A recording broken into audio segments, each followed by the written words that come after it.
اعوذ باللہ من الشیطان الرجیم بسم اللہ الرحمن الرحیم وَلَبِثُوا فِي كَهْفِهِمْ 300 سنین وَازْدَادُوا 9 صدق اللہ مولانا العظیم۔ ناظرین گرامی، یہ سورہ کہف کی آیت نمبر 25 کا ایک حصہ میں نے آپ کی خدمت میں پیش کیا۔ چند منٹ قرآن کریم کے ساتھ اس پروگرام میں آج ہمارا موضوع ہے، بہت دلچسپ موضوع ہے، اصحاب کہف۔ اصحاب کہف، اور انگریزی میں ہم اس کو کہہ سکتے ہیں the holy Quran on people of the cave, on people of the cave. غار میں چھپنے والوں کے بارے میں قرآن کریم نے کیا کہا؟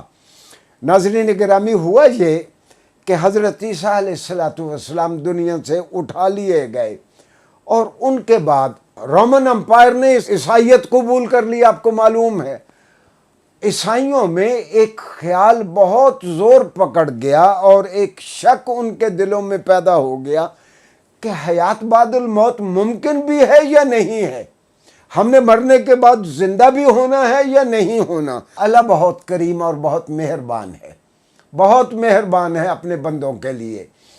وہ لوگوں کو سمجھانے کے لیے اللہ تعالیٰ پھر کوئی ایسے واقعات سامنے لے آتا ہے جس سے لوگوں کو یقین ہو جائے کہ ربوبیت کیا ہے، اس کی قدرت کیا ہے، اور بندوں کو کس طرح اس دھرتی پہ رہنا چاہیے۔ اس سلسلے میں ایک یورپی تاریخ دان ایڈورڈ گبن نے ایک کتاب لکھی، history of the decline and fall of the Roman empire. اس تاریخ میں گبن 7 سلیپرز کا تذکرہ کرتا ہے، 7 وہ لوگ، 7 خفتگان کہہ لیں اردو میں، 7 سلیپرز کا وہ تذکرہ کرتا ہے۔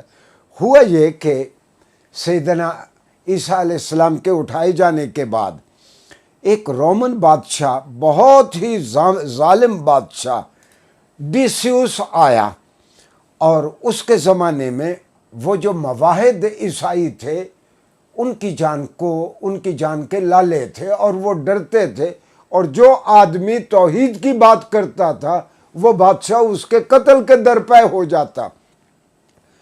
قرآن کریم نے ان کی تعداد نہیں بتائی۔ عیسائی روایت اور عیسائی ادب میں ان کی تعداد 7 بتائی گئی ہے کہ 7 نوجوان تھے جو مواحد تھے، اللہ کو ماننے والے تھے۔ یاد رہے کہ یہ تثلیث کا نظریہ تو عیسائیت میں 325 عیسوی میں جا کے آیا۔ اس وقت تک تثلیث کا کہ وہ 3 کو مانتے ہیں، 3 in 1 and 1 in 3، ایسی کوئی بات عیسائیت میں نہیں تھی۔ یہ خالص مواحد تھے، تو حاکم ان کی جان کے درپے ہو گیا۔ یہ وہاں سے دوڑے ہیں اور پھر جا کے یہ ایک غار میں چھپ گئے۔ جب یہ ایک غار میں چھپے ہیں تو اللہ میاں نے ان کو سلا دیا، اور قرآن کا بیان یہ ہے کہ یہ 300 سال اور 300 سال سے 9 سال اوپر، یعنی 309 سال یہ وہاں سوئے رہے۔ ہاں، ہمارے بہت سارے مفسرین نے، کسی نے 197 سال بیان کیے ہیں، کسی نے 200 سال۔ اکثر ہمارے مفسرین کا سورس جو دور حاضر میں جو تفسیریں لکھی گئیں، شاید یہی گبن ہے۔ گبن کہتا ہے 200 سال سوئے رہے۔ حقیقت یہ ہے، قرآن کا بیان ہے کہ یہ 309 سال سوئے رہے۔ اچھا، جب یہ ڈیسیوس کا زمانہ گزر گیا، 309 سالوں کے بعد 408 عیسوی سے 450 عیسوی کے درمیان ایک خدا ترس رومی بادشاہ آیا جس کا نام تھا تھیوڈوسیوس سیکنڈ۔ اس کے زمانے میں یہ بیدار ہوئے، یہ 7 سلیپرز کہہ لیں یا اس غار میں سونے والے نوجوان، یہ اس وقت بیدار ہوئے۔ اور جب وہ بیدار ہوئے تو انہوں نے اپنے ایک ساتھی کو کھانا لانے کے لیے بھیجا۔ وہ مارکیٹ میں گیا تو اس نے دیکھا لوگوں کے پہناوے بدلے ہوئے ہیں، اس کا لباس بہت پرانا ہے۔ وہ بھی 300 سال پرانے لباس والے آدمی کو دیکھ کے سارے لوگ اکٹھے ہو گئے۔ بادشاہ تک یہ بات پہنچی، اور پھر یہ لوگ سامنے آئے اور اس کے بعد 7 سلیپرز یا غار میں سونے والے لوگ تھے، ان کے بارے میں لوگوں کو پتہ چلا، اور پھر وہ لوگ جو حیات بعد الموت پہ ایمان نہیں رکھتے تھے انہوں نے دیکھ لیا کہ 309 سال کے بعد بھی اللہ تعالیٰ کسی کو زندہ سلامت سامنے لا سکتا ہے، تو گویا ان کو ایک امپیریکل اور ایک مادی شہادت مل گئی کہ اللہ تعالیٰ اس طرح مارنے کے بعد یا اتنا لمبا سلا دینے کے بعد اللہ تعالیٰ قادر ہے کہ ایک بار پھر ان کو زندگی میں لے آئے۔ خیر، اس جگہ پہ پھر یادگار بنا دی گئی، اور یہ جگہ آج جہاں ازمیر کا شہر ہے ترکی میں، اس کے نواح میں یہ جگہ ہے۔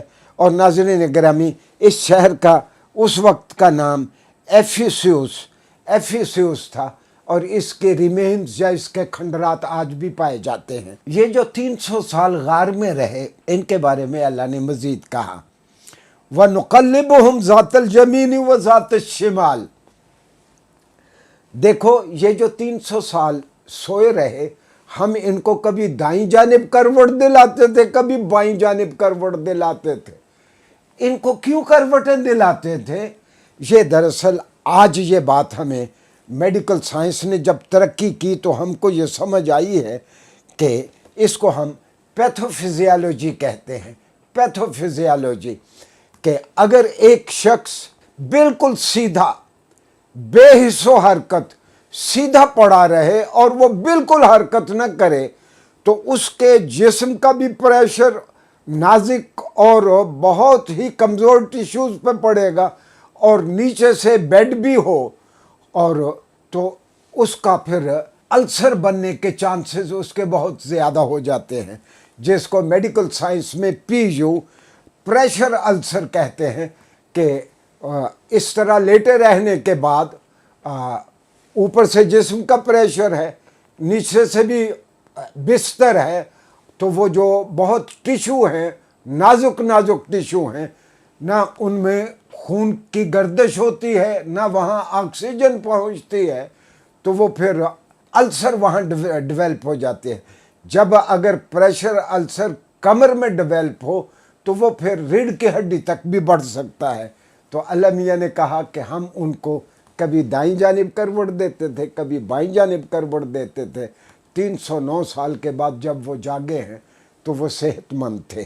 ناظرین گرامی، اگر ان کو کروٹیں نہ دی جاتی تو چند گھنٹوں میں وہ مائکرو ویسکولر اوکلوژن کا شکار ہو کر وہ بیمار ہو جاتے، پھر وہ وہی مر جاتے۔ وہ بچ کے باہر نکل گئے۔ آج کا واقعہ بیان کرنے کا میرا مقصود یہ ہے کہ میں نوجوانوں کی توجہ اس جانب دلاؤں کہ قبل از تاریخ کے جو واقعات ہیں، قرآن کریم ان کا بھی بہتر سورس ہے۔ اور آج ایک بات برکت کے لیے میں عرض کر دوں، عام طور پر ہم سمجھتے ہیں کہ اور ہمیں بار بار تنبیہ بھی کی جاتی ہے، اللہ سے ڈرو، اللہ سے ڈرو۔ ہاں، اللہ کے احکام کی خلاف ورزی نہیں کرنا چاہیے، اس اعتبار سے یقیناً اللہ سے ڈرنا چاہیے، لیکن اللہ کوئی ڈراؤنی چیز نہیں ہے۔ اللہ تو بہت ہی پیار کرنے والا ہے۔ میں بہقی نے ایک حدیث بیان کی ہے شعب الایمان میں، رسول اللہ صلی اللہ علیہ وسلم صحابہ کرام کے ساتھ تشریف فرما ہے، ایک اعرابی، ایک بدو، بالکل ان پڑھ شخص رسول اللہ صلی اللہ علیہ وسلم کے پاس آیا، آ کے کہتا ہے، یا رسول اللہ، کیا آخرت میں اللہ خود ہمارا حساب لے گا؟ رسول اللہ صلی اللہ علیہ وسلم نے فرمایا، ہاں، ہر کسی کا حساب خود اللہ لے گا۔ وہ تو بہت خوش ہو گیا، اس نے نعرے لگانے شروع کر دیے۔ تو حدیث میں اس کے الفاظ ہیں، نجونا و رب الکعبہ، رب کعبہ کی قسم، ہم تو پھر بچ گئے، ہم تو پھر بچ گئے۔ تو رسول اللہ صلی اللہ علیہ وسلم نے پوچھا، بھئی اللہ تیرا حساب لے گا تو تم کس طرح بچ گئے؟ اس نے کہا، لِأَنَّ الْكَرِيمَ إِذَا قَدَّرَ عَفَا، جب بھی کوئی کسی کریم کے قبضہ قدرت میں آپ چلے جائیں، جب بھی کسی رحیم کے قبضہ قدرت میں آپ چلے جائیں، وہ ہمیشہ مہربانی کا معاملہ کرتا ہے، وہ معاف کر دیا کرتا ہے۔ تو اللہ تعالیٰ بہت مہربان ہے۔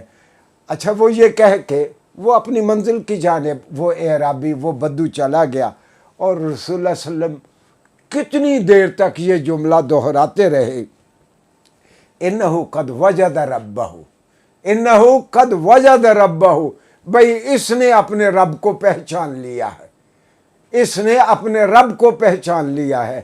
تو یہ سرور عالم صلی اللہ علیہ وسلم کی شہادت ہے کہ اللہ تعالیٰ معاف کرنے والا ہے ان لوگوں کو جو غلطی پہ اصرار نہ کرے، جو اللہ کے سامنے باغی بن کے کھڑے نہ ہوں۔ ان سے غلطی ہو جائے تو اللہ سے وہ توبہ کر لے، اس سے معافی مانگ لے۔ اللہ بہت ہی پیار کرنے والا ہے۔ شکریہ جی۔